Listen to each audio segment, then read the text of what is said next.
Assalamualaikum warahmatullahi wabarakatuh. Kami dari kelompok 8 yang beranggotakan Saya Opi Oktavia Nuryanti. Saya Maya Santikawati. Saya Nanda Berlian Oktaviani. dan saya Arin Ratiani selaku moderator. Di sini kami akan membahas tentang keterampilan membaca. Pengertian membaca adalah suatu proses yang dilakukan untuk memperoleh pesan yang hendak disampaikan dan dipergunakan oleh penulis melalui media kata-kata untuk mengasah keterampilan berbahasa yang bersifat menerima. Kita masuk ke materi pertama, ialah tujuan membaca. Jadi teman-teman, supaya kegiatan membaca itu menjadi menyenangkan, kita harus mengetahui dulu apa sih tujuan kita membaca suatu teks atau membaca buku. Yang pertama ialah memperoleh perincian dan fakta. Dengan kita membaca, kita bisa mengetahui fakta apa yang terkandung dalam bacaan tersebut. Semisalnya kita membaca artikel, kita bisa mengetahui fakta apa yang ditulis penulis dalam tulisan tersebut. Yang kedua ialah memperoleh ide utama. Contohnya kita membaca berita di koran. Diharapkan setelah kita membaca berita di koran tersebut, kita mengetahui ide utama berita tersebut itu apa. Yang ketiga ialah mengetahui urutan atau susunan bacaan.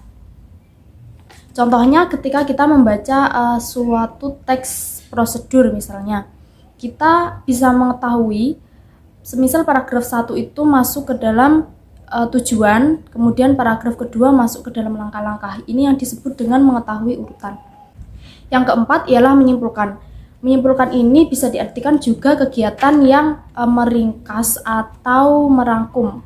Jadi setelah kita membaca novel ataupun membaca cerita, kita biasanya menyimpulkan sendiri apa sih simpulan dari cerita tersebut supaya kita mudah mencerna.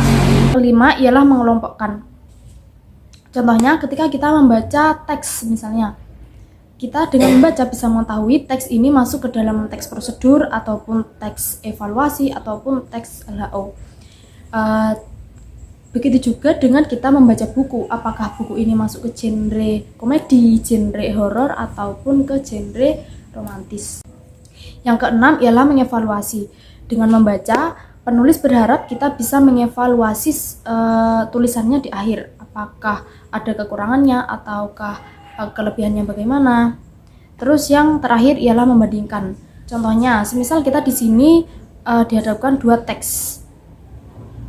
Kita harus bisa membandingkan apa perbedaan dari teks tersebut, ataukah dari urutannya, apakah susunannya, isinya, ataupun juga gaya bahasa. Sekarang kita masuk ke materi yang kedua, yaitu jenis-jenis membaca. Yang pertama ada membaca nyaring.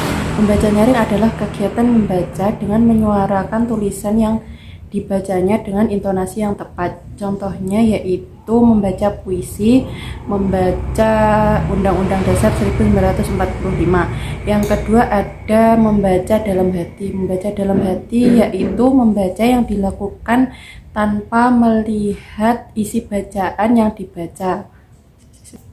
Yang ketiga ada membaca intensif. Membaca intensif yaitu membaca yang dilakukan secara sungguh-sungguh. Contohnya membaca teliti, membaca kritis, dan membaca ide. Yang keempat ada membaca ekstensif. Membaca ekstensif yaitu membaca yang dilakukan dengan cara mencari sumber bacaan yang beragam. Contohnya yaitu membaca survei. Membaca survei itu jenis membaca dengan tujuan mengetahui gambaran umum, isi, atau ruang lingkup bacaan yang hendak dibaca.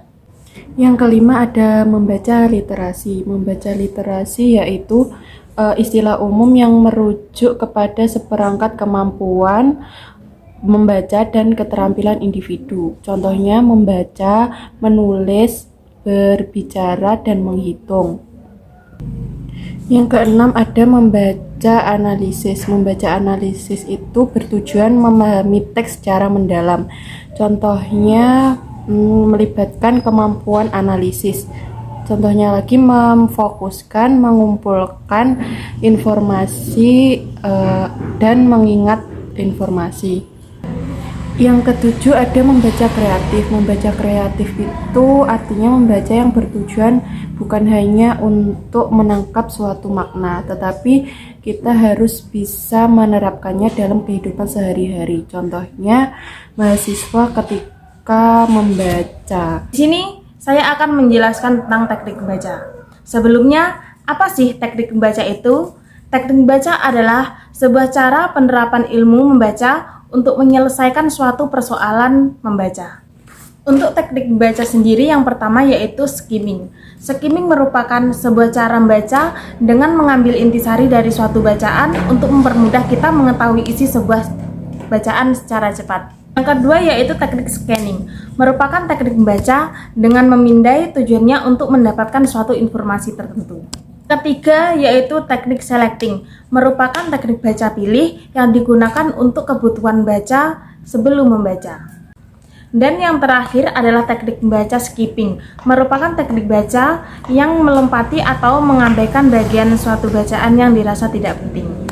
Jadi, keempat itu adalah teknik membaca. Masuk materi keempat, aspek-aspek membaca. 1. Aspek sensori, yaitu kemampuan untuk memahami simbol-simbol yang tertulis.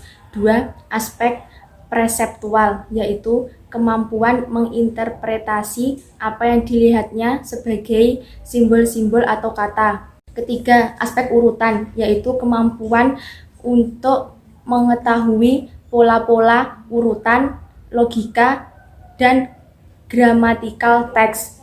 Keempat, aspek asosiasi, yaitu kemampuan mengenal hubungan antara bunyi dan simbol dan antara kata-kata yang dipresentasikan.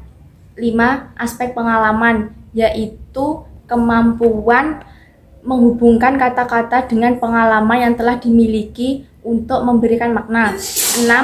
Aspek pikiran, yaitu kemampuan membaca yang hanya dicapai pembaca dengan jiwa taraf yang tinggi. Aspek sikap. Dalam aspek sikap ini terdapat 3 aspek, yaitu aspek afektif, aspek perilaku, dan aspek kognitif. Aspek afektif berupa perasaan atau emosi seseorang. Aspek perilaku berupa aksi seseorang. Aspek kognitif berupa kepercayaan seseorang. Sekian presentasi dari kelompok kami. Jika ada kurang lebihnya kami mohon maaf. Billahi taufiq wal hidayah. Wassalamualaikum warahmatullahi wabarakatuh.